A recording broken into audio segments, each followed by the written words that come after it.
Hello, Aaron. Thank you so much for joining me on The Same Drugs. I'm really looking forward to talking with you. Thank you for having me. So, are you from Vancouver? I am not, no, dirty little secret. I'm from Victoria, and I'm actually speaking. So I was really kind of approaching the documentary that I ended up doing from an outsider's perspective. Although we're Mhm. starting to see a lot of the same problems trickle over to Vancouver Island as well. Okay, that doesn't surprise me. I am from Vancouver. I was born and raised in Vancouver. I no longer live there. Um, but I have seen things get worse on the downtown east side. And I've seen the downtown east side sort of spread out into other neighborhoods. And this was happening before I left, which was about a year and a half ago. And now, everyone that I know still back in Vancouver talks so much about how it's gotten exponentially worse. Um, what what did you find when you I mean, I'm presuming, did you come over to spend time in Vancouver specifically to make this documentary that you just made, which I should mention is called Vancouver's Dying and is on YouTube? Well, so a little bit of background, I guess. So Vancouver is dying. I do a show called Politics Explained, and the idea behind that being that within Canada specifically, there's a real lack of long form investigative journalism kind of shows or series. It almost doesn't exist on issues pertaining to Canada. Obviously, the issues that transcend borders you can find online or whatever. But so that was kind of that's what's behind the series. This is season 3, and then this issue specifically, so many people talked about it. And the issues that I look at are ones where, for whatever reason, the mainstream media, there's like this monolithic opinion, and you're not allowed to challenge it. And harm reduction is one of those issues where over the past 20 years, at least in Canada, it's kind of become that way. Like if you questioned the merits of harm reduction programs, handing out free drugs, safe injection sites, you were somehow a bad person and not a compassionate individual. So I really wanted to investigate that narrative. The starting point, though, was the symptoms of these bad policies were evident for everybody to see. Everybody who's been living in Vancouver has seen these dramatic increases in random stranger attacks. Everyone who lives in Vancouver, and this will be a bit inside baseball, but has seen the problems from the downtown east side spill into Gastown, into Yaletown, Up and Main Street up even. Main Street, Yeah. all throughout. It's not just confined to a couple blocks like it maybe used to be. So the symptoms were there. There's a municipal election happening, and we decided to do a deep dive. And I was shocked. So I had that mentality going in, but I was super blown away with what I ended up finding. Hmm. I mean, it's interesting because Vancouverites do tend to be very supportive of harm reduction. Obviously, in particular the progressives, and of course Vancouver is a very progressive city. Um, and it's funny because like you can see what's happening. Like you can see that harm reduction isn't helping um, over COVID, like over during the lockdowns. I think thousands more died of drug overdoses. There are way more drug overdose deaths than COVID deaths. I think we all know that now. Um, and and yeah, the problems down there in the downtown east side are just getting worse and worse and bigger, and as you say, spilling outwards. Um, I mean, what do you think is behind that embrace of harm reduction as, as a primary, like, I don't think there's anything necessarily wrong with harm reduction if there was also some other interventions going on, if there were, mental health facilities, if there were long-term rehab facilities, but that's all that Vancouver's doing is just offering these, I forget, like, safe supply. You can come and do your drugs for free. They're safe, and then back on the street. Um, but yeah, what do you think is behind that embrace of harm reduction?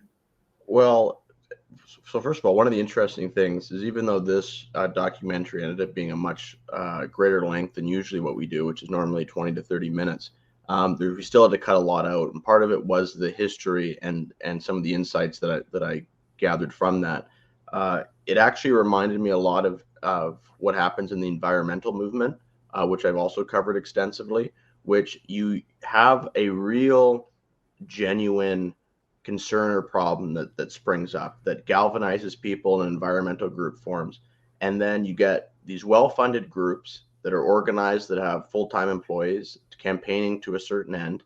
They achieve that end, and then it's kind of like, what happens now? And it's almost like they have to look for another battle, even if it doesn't necessarily exist.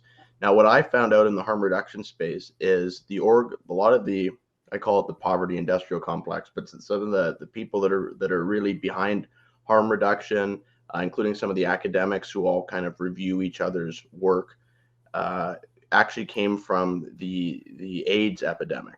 And that's actually where harm reduction was born as a concept, was with AIDS and trying to stop transmission, and the whole like handing out free condoms and all this kind of stuff. And that's actually where it originated from. And then AIDS kind of went away for a variety of different reasons. And then this overdose crisis came into the forefront. And you mentioned some of the numbers. Just to put this into perspective, when harm reduction started as kind of a concept pertaining to drug use back in 2001 in Vancouver, we were having deaths from overdose of about 150 a year. And now it's up to over 2,000 after 20 years of so-called harm reduction. I think they just, there's these people that had ideologically become committed to this way of approaching and solving problems. And they tried to take it, kind of copy and paste from what was going on with AIDS to what was going on with drugs. And that was first safe injection site in North America, Insight, where you obviously know if you're from Vancouver, opened up and handing out free needles. And then it's just like, you see so much when someone gets beholden to an ideology as opposed to just trying to follow the evidence or the facts. It just keeps going. It's like a snowballing downhill, and to the point now where the most ridiculous thing I think is they're handing out drugs via vending machine that they're trialing out in like 4 places in Vancouver and 1 in Victoria. So that's the insanity. Vending machines. Where are the vending machines exactly? Like just out on the street or? I think they're in like shelters. And Okay. so I think how they work is you basically have to get like a safe supply prescription from a doctor, which we interviewed addicts about. And a lot of them said, this is one of the things that completely shocked me, was they would get a safe supply prescription. And then they'd take like one of the drugs or whatever before they went and saw the doctor, because they had to do a urine test. And then they just sell the rest to dealers, because they actually just wanted the money to buy the fentanyl or whatever drug they were actually addicted to and that they actually wanted the high from. And then those dealers would take these other opioids, supposedly more moderate opioids, and then go sell them in the suburbs to high school kids or university kids or college kids. So that was one of the shocking things that I didn't expect. And that was was backed up by addicts that we talked to, both recovered, and then we just were asking homeless people on the side of the street. One of them openly admitted that's what happens. I mean, it's interesting because I started to, for a long time now, I've been really critical of the harm reduction model as applied to prostitution in Vancouver. The approach is sort of similar to the approach to drugs, which is that, hand out condoms, give them a sandwich, put them back on the street, don't offer them any means to exit, keep everything fully decriminalized, or even though, the laws actually did change in Canada, so we are meant to be criminalizing Johns, pimps, brothel owners, but it's not enforced. And I tend to think that there is a connection between the harm reduction model and the sort of laissez-faire approach to the downtown east side and funding. You referred to it, I think, as like the poverty industrial complex. Like, I think there's a lot of people who are invested. This is going to sound conspiratorial, but I think that there's some real merit to it. Maybe you can speak to this with more expertise than I can. That people are making a living off of, and there's charities and NGOs and all sorts of people who are employed in these SROs and in these like harm reduction facilities, that in some way would be invested in not cleaning up the downtown east side. Yeah, I mean, I think it's a lot of the people that are financially invested do also have bought into the ideology that, and it's maybe when your ideology is making you money and paying your bills, it's maybe easier to believe it, or those two things go hand in hand. But that's certainly part of the problem. That being said, there's been a shocking number of people who have reached out to me and left comments on the YouTube video, for example, that say like, I work in an SRO, or I'm a healthcare support worker, mental health support worker in the downtown east side, and everything that's laid out in this documentary is 100% accurate. And so it's actually a shocking number of people that are working down there who agree.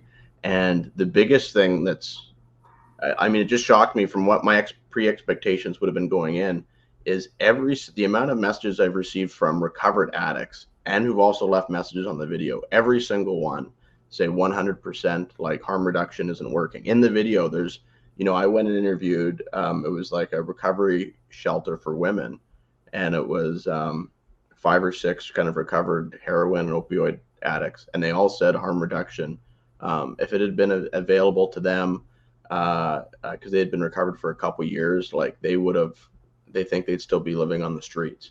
So it was a real eye-opening kind of experience. And to your point about the prostitution, I think the other thing that we tackled was this concept that they seem to be obsessed with, which is pushing this destigmatization.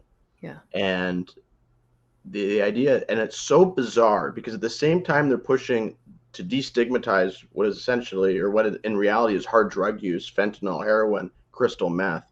You see all these essentially stigmatization campaigns around things like drinking and driving and cigarettes and all these other things that we presumably want to decrease the use of from a healthcare perspective.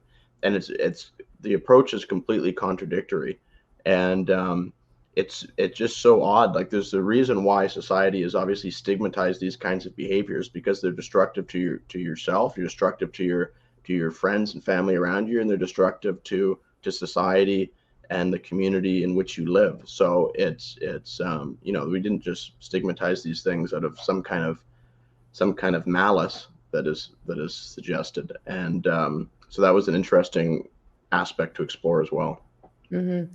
And it's interesting because if you do talk to ex-addicts who are, living on the streets and like heavily entrenched in their addictions and who have since recovered, they'll often say that going to jail is what got them clean, which is like not a popular thing to say, and not, necessarily because I'm a proponent of throwing people into jail, but at the same time, this like hyper destigmatization and this hyper decriminalization, I think, isn't helping people in that way either. I mean, if you're just kind of leaving people on the streets to their own devices, they really have no incentive or avenues to get clean.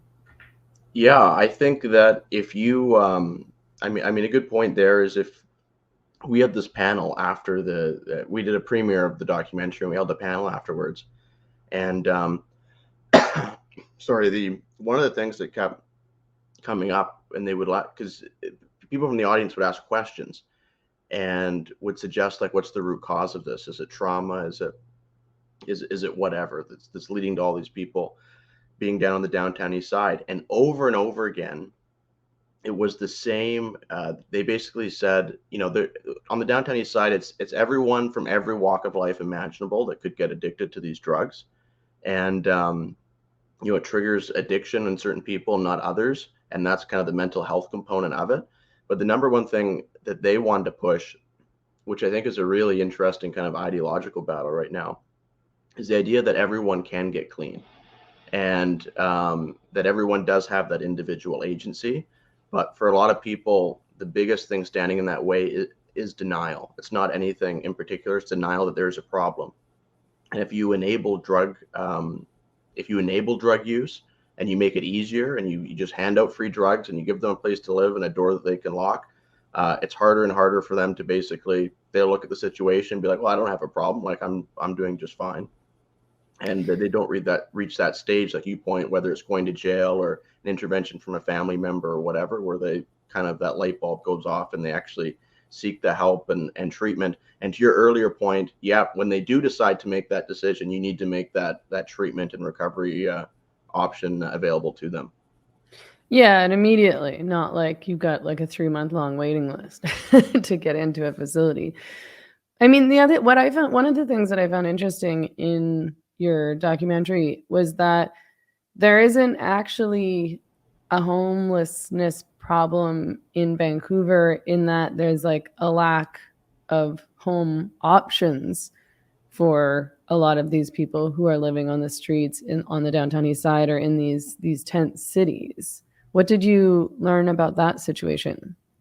Yeah. So, I mean, two things. One is I mean, there's no shortage of I mean, you walk down the street, you'll probably pass like 5 help wanted signs right now. So there's no shortage of jobs. And if people have jobs, um, as difficult as it might be, you can afford it. You're not living on the street. So there's not really economic situations that are leading to people living on the street. Number one, and then number two is, even for the people that are homeless, addicted to drugs, mental health issues, for the most part, they all have housing options available to them. However, these housing options, whether they're private or public or sponsored by a charity or nonprofit, come with restrictions, obviously, because you can't have just complete chaos going on in these buildings. And some of these kind of shelters, have families in them, or young mothers or whatever the case may be. So they have different restrictions on them. Some you can't use drugs in them openly, and things like that. So a lot of them have those options available to them, but are choosing to live either on the streets or in these kind of tent city complexes, because they basically have the complete freedom to do whatever they want. And that's another truth that's come up over and over again. And it just became so obvious. It's one of the things that frustrated me and actually got me into doing this particular topic. Is there's so much talk about the homelessness crisis in Vancouver. How are we going to solve it? And it just became so evident while producing this video that it's a drug problem. It's a drug and addiction problem, and everything else is just is a symptom of that underlying condition. Mm-hmm. Yeah, that was interesting for me to learn, because I always did believe that narrative that there was a homelessness crisis in Vancouver. Um, and part of that, it's believable because the housing situation in Vancouver is pretty bad. And as somebody who, grew up working class, it was always hard for me to find a rental. It's super competitive. Everything is crazy overpriced. This is a whole other topic in and of itself, but there's all these condos sitting empty that have owners who don't even live in Vancouver. But yeah, like I always assume, we are fed these narratives and we believe them and don't question them. I I guess I wonder the downtown east side has been bad for a really long time. But what's happened recently that's made everything so much worse? What's going on now? Well, I think uh, the effort to, in their words, destigmatize drug use has led to in reality, what amounts to an enabling of drug use and a normalization of hard drug use that is dangerous. And when you enable and normalize behavior, you're going to get more of it. So I think that's the big context. And that's happening organically within the city itself. But then B, and everyone who lives there knows this, when you make it easy and without consequence to do drugs openly, and hand out free cell phones and all the other things that go along with it, up to and including free drugs now, you're going to get also people that want to live that kind of lifestyle coming from other places. So I think the east side is kind of the mecca for if you want to be you know living that kind of drug lifestyle and living on the street. That's where you go. So I think that's another big consequence of it. And then of course the advent of fentanyl, which was another interesting thing that I learned more about, is also closely correlated with the huge spike in overdose deaths, just being a way more toxic substance. The one thing that interested me though was my layperson's or suburban understanding of fentanyl was this was kind of being snuck into the products by dealers, things being laced with fentanyl, which does happen. But there's also a lot of individuals who are addicted to fentanyl specifically. Like that is the high that they are seeking out when they are going to purchase their drugs. It's not like fentanyl is sneaking in to the supply in all cases. So that was something that I also found out that was new. And is that like, is fentanyl sort of functioning as a replacement for heroin? Yeah, I think it's just a different. I mean, obviously, I don't live in that world, but from my conversations with people, it's just a different high and a Mm. stronger high than heroin is. And I Mm. guess again, you put yourself into the mind of a drug addict. I mean, they're there. You know, if you're to the point where you're living on the downtown east side, it's probably because you have a mentality where you're chasing a particular high. And I guess fentanyl is just kind of the top of that particular pyramid. The other thing that was super interesting when I was talking to some of these recovered addicts, and I'm happy to share some of their names with you that run the recovery places now that have been successful. That they don't mince words. They say overtly that like, and whether it's crack cocaine for one of them or fentanyl for another, they say overtly like, I did crack or I did fentanyl because I loved it, because there was nothing when I was doing it, there was nothing else I wanted. And my entire life revolved around, getting my next high, getting my next hit. And which was the other interesting part of the equation, is that it became very obvious that the drug problem was also driving the increases in crime that Vancouver has seen as well. Mm-hmm. So recently, this Vancouver shut down this tent city that's existed in Oppenheimer Park for many, many years now. Did you go down there before it was shut down? So Oppenheimer Park, it's like whack-a-mole with these tent cities. They shut one down and two more spring up. So I can't remember if that's two tent cities ago, because they had Strathcona Park, where one of the people, police had to raid it because someone actually who was staying there did a home invasion and murdered a woman. And then In Strathcona Park, Strathcona. yeah, the person that got murdered was just a normal person that was living like 2 blocks away. And these are for your listeners, like I mean, these aren't rundown areas of Vancouver, Strathcona, but I know now they have the Crab Park tent city, which is right on the water, which is in the Mm. background of my video. And then what happened, and I'm not sure if they've changed this. Obviously, there's been a new mayor elected, for people that don't know, but they did a thing called street sweeps through the downtown east side, where I guess the city crews, accompanied by police, would go down East Hastings and some of these other streets and basically clear the sidewalks of refuge or any structures. And in July 1st, they stopped doing that. The city said, we're not going to do that anymore. It's invasive. We're violating the rights of the homeless people. And within basically 48 hours, a huge tent city had been erected right on the side of the street. And that's also what I walked through. Um, uh, in the documentary itself, and it was like walking through a jungle. It was like something out of this world. Yeah, I was surprised to see the tent city that had been erected at Strathcona Park in your film. Like me and my friends have hung out at Strathcona Park before, and that was not the situation there a few years ago. Like it didn't feel dangerous there. I mean, Strathcona has always been sort of on the edge of Chinatown, the downtown east side, so obviously there's creep in. But you're right, like these are not. It's not cheap to live in a Yeah, Strathcona. Like those are like expensive, nice apartments and houses. Um, and then I had also wondered where that tent city was that was by the water. So, the fact that it's in Crab Park obviously means that this is happening in Gastown now. I mean, tell me more about like what's happening in those tent cities.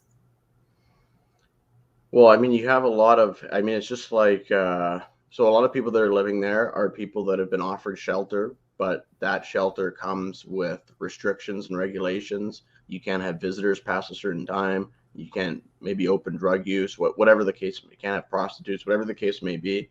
So that's why they're going to the tent cities, because it's a complete free for all. It's like a little dystopian, like dystopian alternate universe over there with a different set of rules, kind of complete lawlessness and anarchy, and little kind of these mini power structures, Lord of the Flies end up developing.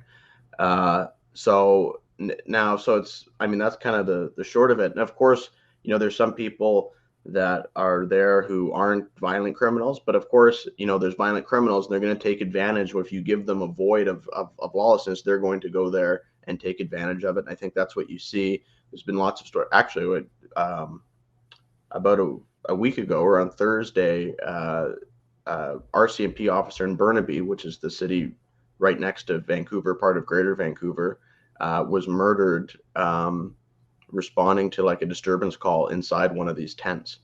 So that was a big story. So this just happened a couple days ago. A young 31-year-old Burnaby RCMP officer was murdered. So they're basically not policed. You can't really police them safely, obviously, and it's not. It's just further entrenching the problem. Yeah, I read about that story, and it's really heartbreaking. Yeah, a young female RCMP officer stabbed to death by this guy who'd been living in a tent at a park for months, I believe, and who had, I think, 2 previous assault charges. Um, I get really, really frustrated around the response of, progressives in Vancouver, some of whom are my friends, and I'm watching their Instagram stories and whatnot, who were irate at this new mayor getting elected, who I have no big opinion on, but his platform seems at least better than Kennedy Stewart, who did nothing at all and in fact seems to have made things worse, because he talked about hiring more cops. They're like, more cops, God, the city is so horrible. um and and some of whom like were saying positive things about the death of this RCMP officer, which is really abhorrent. But why is there this opinion that police police are a bad thing and that police are the ones making things worse? I mean, if you look around, it's like things are getting worse and worse. And I don't think that's because, there needs to be less cops. Like, it doesn't make much sense to me. Why do you think there's this like prevailing anti-cop opinion in Vancouver? And I actually want to add that, there was also a big fight back against the shutting down of that tent city at Oppenheimer Park. Obviously, it just moved somewhere else. It didn't really resolve the problem, but that place was like a major health hazard, and there was horrible violence going on. Like women got sexually assaulted and raped there. Obviously, this kind of thing happens in these places all the time. And then we have these leftists in Vancouver getting angry at these places getting shut down or policed. Yeah, I think an important thing to note is that it's a loud, vocal group of people that that are coming against the police or shutting down these 10 cities. But even in a very progressive city like Vancouver, these are minority opinions.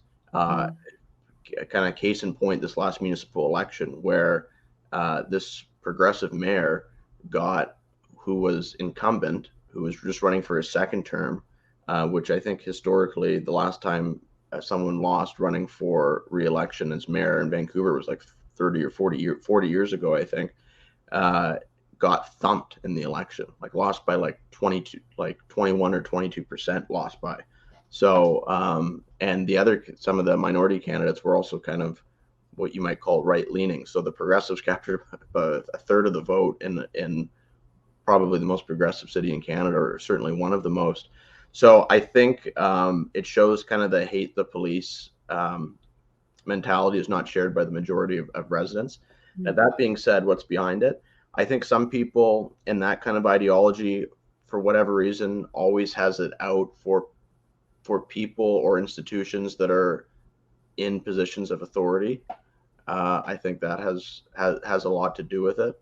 And there's also and then just this obsession with power dynamics, and the police are enforcing the law, and these other people who are having the law enforced on them, like for them. I mean, someone referred to it as almost like militant compassion or something like that. Like, it just seems it always goes, whoever's at the bottom of the power hierarchy must ergo be some sort of victim, and ergo whoever is oppressing them or putting their will on top of them is the oppressor, and we're going to oppose that person. Some kind of mental thing. I mean, I'm not a psychologist by any stretch of the imagination, but it certainly doesn't line up with common sense or what people are living in their day-to-day lives. Because as you said, its situation has objectively gotten worse. Like, you can measure, forget even just opening your own eyes walking downtown Vancouver. You can measure the increases in crime. You can measure the increase in deaths from overdose.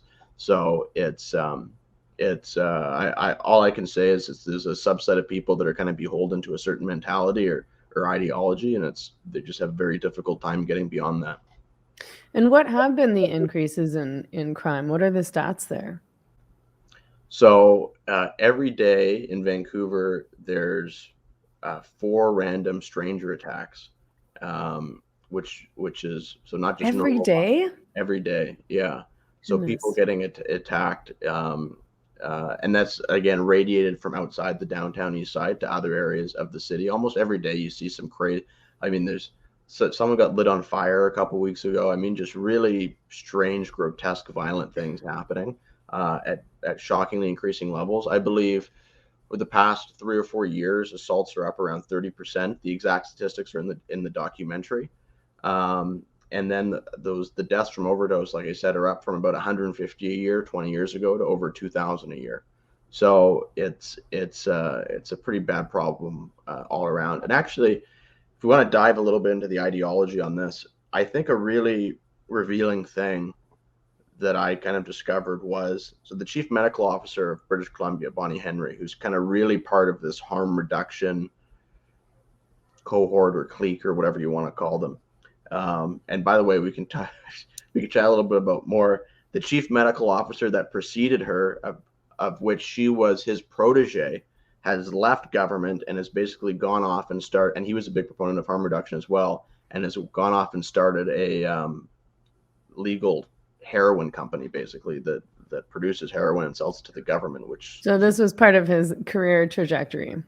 Yeah, I'm not saying he doesn't believe in it. I don't know what's in his heart, but it's concerning to say the least when you start looking into this a little bit more. But she came out and she had a statement that really sent shockwaves through the addiction and recovery community, where she said, if you're addicted to alcohol, we have treatments that can get you clean and return you back into society. But unfortunately for people addicted to opioids, they're always going to be on some medication, and all we can do is trying to like ease their situation. And that created a huge uproar in the addiction recovery community, because there are literally thousands upon thousands of people that have been living homeless downtown Eastside, addicted to fentanyl, addicted to opioids, who get clean, who get recovery, and return to functioning tax-paying members of society. And I was interviewing them. I interviewed one guy who was living on the downtown Eastside, addicted to fentanyl 18 months earlier. And I was sitting across from him, and you would have no idea that was, and he lived there for 5 years. The current chief of staff to the premier of Alberta, who I also interviewed, lived on the downtown Eastside for 5 years. That was maybe 15 years ago now. And that was an incredibly eye-opening conversation that I had with him. So people do get clean. The thing that Bonnie Henry said that's so damaging, that I think is part of this left-wing, new kind of left progressive ideology, is these people living to the downtown Eastside, they rob them of their agency. It's like they're in this situation, they can't get out. That's why we need to give them free drugs and clean needles and all these other things. Like, we're removing the agency of these individuals. They're sentient, sovereign human beings that if people seek recovery, seek treatment, and mentally decide that they need to change their lifestyle, they can do it, because thousands of other people have done it. And the other interesting thing that was pointed out is kind of this discrimination of low expectations. Is in other career fields like doctors, pilots, all these other things, when someone gets addicted to opioids, and doctors, by the way, were the group, the profession that got most addicted to opioids throughout history, more frequently than everyone else. They've had treatment plans for doctors that get addicted to opioids for like 100 years, like literally. And the treatment plan, surprised everyone, wasn't to give the doctors more drugs. It was to get them into treatment and recovery, and they send you off to some fancy facility or whatever, and get them clean and return them back to the workforce. So it's really sad that we're setting our expectations so low to these people that we think, this is almost like we're implying with our policy choices that this is the best that they can do, that we don't aspire as a society for them to become anything other than people doing drugs on the downtown east side, which I think is really sad.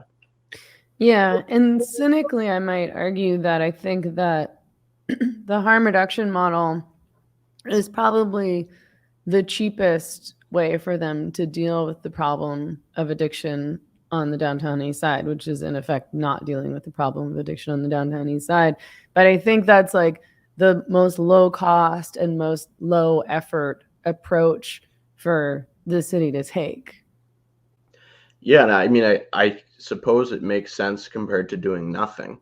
The issue is that uh, there's a much better solution. We talked about what's going on in Portugal right now, where they don't drugs are technically decriminalized, which you hear a lot about, but it's not permitted either. It's basically an administrative offense, and you're hauled before. There's no open drug use like that's going on in Vancouver, where you see people shooting up all over the place. There's needles all over the place. That would never happen. Most countries in Europe, that would never happen or never be tolerated, even though Europe's held up as some kind of beacon of progressivism. You can't do that in Stockholm or Helsinki or any of these other places. So what's happened in Vancouver just seems so backwards. And to your point, it's I mean, you could call it the cheap solution. I think in the short term, it could be like the cheapest solution tomorrow, and in this kind of like a band-aid kind of a situation. But in the long term, I think it's just going to be destructive because you're normalizing and enabling very destructive behavior, in which case you're going to get more of it. And you have to ask yourself, like, if you're at a point where you're giving free drugs to somebody who's living in a government subsidized or completely government paid for housing, and then you have the welfare payments every month, they're not paying to, like, what is the cost? And then you have the emergency services, the healthcare services that are paying to them, the increases in crime and police. Like, every one of these people that's living on the downtown east side, how much is that costing taxpayers? And then if you're able to get some of these people off the streets through rehab, through recovery, and returning into the workforce as a taxpayer, like, what is the benefit of taxpayers to that and to the community at large is going to be massive.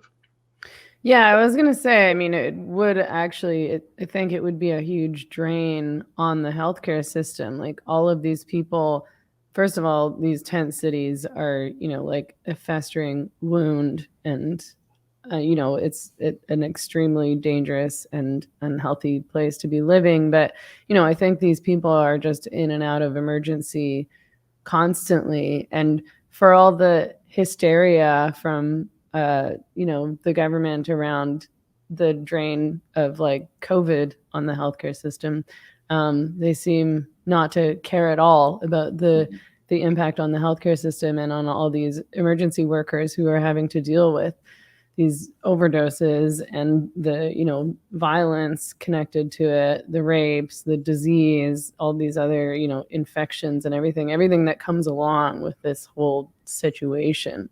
I'm curious to know what impact Kennedy Stewart, our previous mayor, had on this situation. You talk in the documentary about things getting exponentially worse since around 2019.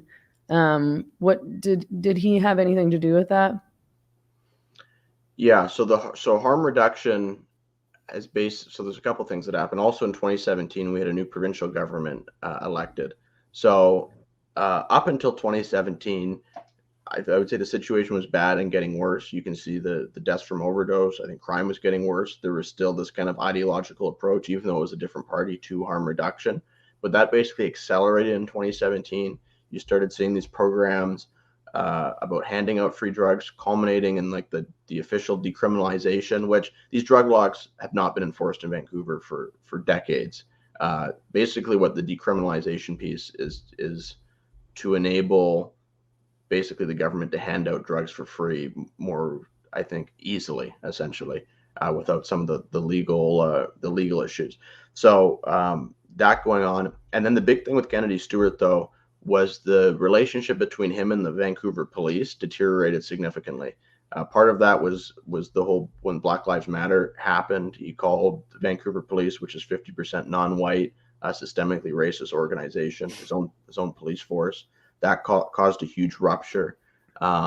He tried to kind of a mini version of defunding the police to successfully cut their budget, and then the police had to appeal to the province, which reinstated their budget. But again, this created a huge breakdown in kind of that relationship with the city. And I think police just also felt they weren't supported. I think they were instructed not to do. I'm not an expert on some of the kind of the street checks or some of the exact policing methods, but I know they pulled back from that as well. So you had basically police being pulled back, that relationship deteriorating with the city. At the same time, you had an increase in these harm reduction policies, the handing out of free drugs, and then you also fentanyl use increasing, and then you also had COVID happened, which caused kind of some additional chaos, I think, in that scene as well. Right. I mean, yeah, and I think part of the thing that happened with COVID and the increase in overdose deaths in any case was, people being isolated and not being able to access services, including, groups and facilities that may have been helping them to rehab and to kick their addiction. I want to talk about the issue of policing. I mean, this trend, what's happening in Vancouver isn't just happening in Vancouver. This is a trend that we're seeing in other urban progressive cities in North America, like Seattle, like San Francisco, like Portland, I think. What's the connection there? What is happening in these particular places? Things have gotten really bad in San Francisco. Things have gotten really bad in Seattle. Things have gotten really bad in Portland. I've watched documentaries, I think, about all of those places, and it's very similar to what we're seeing in Vancouver. Yeah, I think you can overcomplicate it. It's at the end of the day, if you kind of copy and paste the same policies, you're going to get very similar results. Um, and I think that's what you've been seeing on the West Coast. Now, I will say that the deaths from overdose are significantly, because I looked at this, are significantly higher in Vancouver and BC than they are in the West Coast of the United States, which really surprised me. I would have thought they would have been pretty similar. So that kind of overdose crisis is actually significantly worse in Vancouver. But a lot of the other policies and that have led to the issue are the same. I think the deterioration with the police force, obviously, we saw that with Seattle. Obviously, we're seeing that with San Francisco. The weather is obviously a bit of a component. I think when you combine harm reduction, when you combine normalizing and enabling drug use with Vancouver, even more so in the context of Canada, kind of the most temperate climate, you're going to attract people that want to live that lifestyle from all over the country. And we've certainly seen that in Canada. I'm sure if you go to the downtown Eastside, probably more than half are not from the Lower Mainland or from Vancouver. They're coming from other places, Saskatchewan, Alberta, Quebec, everywhere. So yeah, I think you're seeing the same kind of policies, for whatever reason, being replicated in many of these cities on the West Coast of North America, and you're getting, unsurprisingly, a lot of the same results. So Alberta, for example, has started a new approach about a year ago, and their deaths from overdose, I believe, are down 35% year over year. And that's a treatment-focused approach. So they're not completely abandoning some of the concepts of harm reduction, but they're wrapping it around with other services.